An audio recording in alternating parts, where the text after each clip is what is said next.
This is the only way I make breakfast at home now. I took the sliced bread and removed the center using a small cup. I placed some butter right here in the skillet, and now we will put the cut slices of bread in it. Next, add 1 egg into each slice of bread.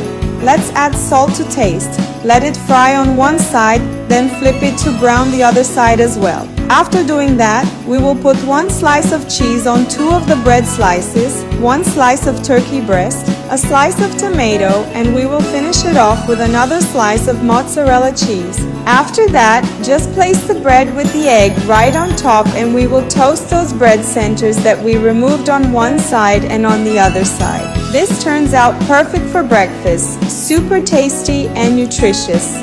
With 1 piece of bread like this, you can easily wait until lunchtime. And to make it even better, the yolk in this one came out runny. Look how delicious.